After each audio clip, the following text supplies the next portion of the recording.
If ever there was a time in the life of the DuQuettes when Lord Ganesha, the remover of obstacles, uh, would send us his obstacle removing blessings. But anyway, uh, Ganesh, Ganesh, Ganesh, Ganesh, Ganesh, Ganesh, Ganesha. Ganesh, Ganesh, Ganesh, Ganesh, Ganesha. Ganesh, Ganesh, Ganesh, Ganesh, Ganesh, Ganesh, Ganesha. Ganesh, Ganesh, Ganesh, Ganesh, Ganesha. See this little talisman here? Uh, it's actually a 6x6 square, which would make it a Kamiya of the sun. And for many years, for the last at least 30, 35, 40 years, whenever Constance and I had to locate a new place for us to move to, we would take this talisman uh, that I made up of the mystical letters at the end of chapter 2 of the Book of the Law for 638 ABK 24 ALGMOR 3Y X 2489 RPSDOVAL, and they're separated sort of as they appear in the handwritten facsimile of the Book of the Law. But anyway, we'd always get in the car with a bottle of wine, get so mellow that we lost all of our common sense, and then drive in neighborhoods that we knew we couldn't afford, but we didn't have any common sense anymore, and we'd always see a sign or something like that. Anyway, it's one of those moments. I've got my house hunting talisman up. I'm invoking Lord Ganesha, and I'm being with you this morning at Tuesday. And we're starting another article that I wrote for Fate magazine back in March of 2004.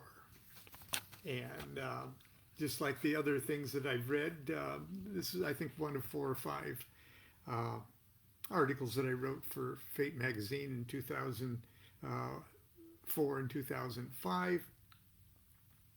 And if you've been listening to the earlier ones, you'd know that, I've written it with the idea that the audience is more of the general public, that Fate magazine.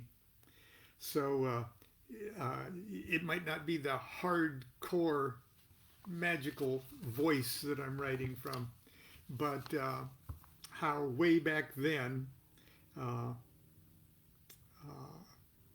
I was writing for the general public, as well as our more esoterically educated in mind. So that being said, this one's called A New Look at That Old Black Magic, Spirit Evocation and Exorcism by Lon Milo DuQuette. And it's got a picture here. It's got several pictures of it. But I encourage them to see my good friend Carol Polk Runyon,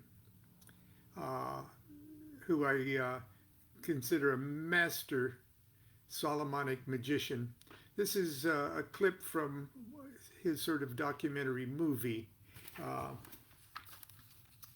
Actual scene from a demon evocation into a black mirror by the master Fabian, or Fabian, however he likes to pronounce that. That's however it is, it's Polk Runyon, for whom I have great respect, and he's a family friend. And the mystic seer Frater Solomon, from the Dark Mirror of Magic video, directed by Wayne Darwin. That's just the caption to that thing there. The little epigram is from Eliphas Levy's classic poem, The Magician. O Lord, deliver me from hell's great fear and gloom. Loose thou my spirit from the larvae of the tomb. I seek them in their dread abodes without affright. On them will I impose my will, the law of light. That's Eliphas Levi. Oh, one other thing before I start reading. I've got both of my phones plugged in, okay? And I've got, as you can imagine, I've got a million calls out in our house hunting efforts here. And I don't want to miss one of those calls. So just in case the phone rings, I'm going to answer it, okay? And I needn't burden you with hearing it. I will end the video and then I'll pick it up again as soon as that call is over, okay? And I'm trusting you to come back on again. So, okay. All that being said, are spirits and demons real? Or are they, like many psychologists and modern theologians maintain, all in your head? Perhaps both schools of thought might be correct. Or to quote Rabbi Lamed Ben Clifford, it's all in your head, you just have no idea how big your head is. There have been times, however, when this theory has been mightily challenged. The most dramatic example of one such magical bout focuses upon an exorcism I assisted with in 1980. That's before a lot of your mothers were born. Okay. Under the heading, Order for an Exorcism. It all started with a telephone call from the celebrated occultist and author Francis Israel Regardie. And there's a picture for Israel Regardie. There's a young man. A living page of magical history. In the 1920s, he was the secretary to the colorful and infamous magician Aleister Crowley. We'd been introduced a few years earlier by Grady L. McMurtry, the head of the magical society Ordo Templi Orientis. Regardie and I had met only twice since being introduced, but we kept in touch by phone and letter concerning a book project dear to both of us. I digress here for a minute. The book project was, we each had gathered up and at the time had a collection of communications people had sent us, people who believed that they were the incarnations of Aleister Crowley. And we thought it'd be fun to put them, to pool them and put them in one kind of book. It was kind of, we were kind of being mean, kind of, but we wanted to call it Liber Nuts, because so many people, who were mentally unbalanced would think they're Cleopatra or Napoleon or Aleister Crowley. So Liber Nuts never got published. I wasn't particularly surprised by his call, but I was surprised by the way he addressed me. At first, I wasn't sure I heard him correctly. Another digression. This call happened, came in for me at work. I was working in a medical device laboratory. And my boss answered the phone. And she says, "Oh, Lon, it's a call for you. And he's asking for Bishop DuQuette." And I said, "Who is it?" And she says, "Francis." He says, "It's Francis." And I go, "Oh my God, it's Israel Regardie calling me at work and calling me a bishop." Okay. I was surprised by the way he addressed me. At first, I wasn't sure I heard him correctly. "Good morning, Your Grace," he said with a lilt of polite sarcasm that told me there was a twinkle in his eye. Rigardi knew that because of my initiatory level in the OTO, that I had been consecrated bishop of Ecclesia Gnostica Catholica, and because of that possessed, quite coincidentally, bona fide apostolic credentials from several Orthodox lines going back to St. Peter. This was the first time, however, that he ever addressed me as Your Grace. Good morning, Francis, I answered cautiously because my boss was listening, eavesdropping on me. Dear boy, I was wondering if you could do me a bit of a favor. I need a bishop. As I'm sure you know, it takes a bishop to order an exorcism. Now I knew he was joking. I solemnly deepened my voice and said, Why, yes, doctor, how many shall I put you down for? I soon realized I was mistaken. In fact, the story he told me was anything but funny. A psychiatrist client of his, he was also a Jungian therapy, so he had a client who was a psychiatrist. A psychiatrist of his named Dr. Kaufman. All these names, I'm sorry, are not the actual names, except for Israel Rigardi and me. A psychiatrist client of his, Dr. Kaufman, was treating a patient who was convinced that she needed a formal exorcism. The subject was a 38-year-old woman named Sharon.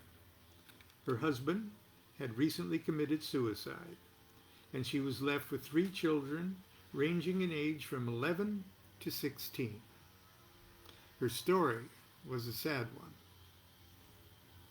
When she was 2 years old, her stepfather began sexually abusing her on a regular basis. Early in this monstrous cycle of molestation, Sharon created a make-believe guardian, a friendly dragon named Garcon, who came to deliver her to happier places while her little body was being violated. Her spirit dragon helped her survive the nightmarish existence, and for years her double life kept her relatively sane as she grew older. However, her champion's character began to change. Shortly after she started school and began noticing boys, Garcon's rescues were spiked with random acts of cruelty, a nip on the tummy or an ill-tempered scratch on her face. Ironically, Sharon felt that she deserved these little punishments and suffered them gladly, for her fantasy life with Garcon was infinitely preferable to the nightly visitations from her stepfather. The years of abuse finally ended when she was 14. Her stepfather ended his life by blowing his head off with a 10-gauge shotgun. That night when Sharon went to bed, she dared to dream of a life free of the horrors of molestation. No longer would she need Garcon to rescue her. As a matter of fact, her make-believe guardian was a reminder of everything she wanted to forget. But Garcon didn't go away. The next night, he swept into Sharon's bedroom. He had grown to an enormous size and lost all vestiges of his old friendly self. He bragged that he had eaten her stepfather's head and vowed that no man would ever hurt her again. The dynamics were pretty simple. Garcon tormented her whenever any factor of sexuality entered the equation of her life. School began and became impossible. Dating led to seizures that sometimes left her unconscious. Attacks notwithstanding, she married in her second year of college, and despite a torturous presence of Garcon, she gave birth to 3 children. She and her husband eventually ended their sexual relationship, and for 10 years Garcon slumbered. He was reawakened by her husband's suicide. Sharon was now convinced that she was demonically possessed and fixed upon the idea of an exorcism. Well, I really wanted to help, but this was serious stuff. I certainly had never done anything like this, but I knew someone who had. And I told Francis that I would do what I could. Nathan Sanders was a lodge brother and the most experienced Solomonic magician I had ever met. He was a former student of Carol Polk Runyon, the legendary master of spirit evocation. Runyon rediscovered the secret key of conjuring a spirit to visible appearance in the black mirror. This facial distortion technique had been lost in the Middle Ages. Well, for all intent and purposes lost, leaving a half a millennium of magicians struggling to see spirits in the incense smoke rising from an empty triangle. Using classic and flawlessly memorized conjurations from the ancient magical grimoire, the Lesser Key of Solomon, Nathan could summon anything into his triangular black mirror. He was amazing, okay? He was truly an extraordinary magician. I was sure if anyone could make Garcon appear, it was Nathan. So I assumed he could make him go away, too. I called Nathan and told him the story, and he agreed to do the job.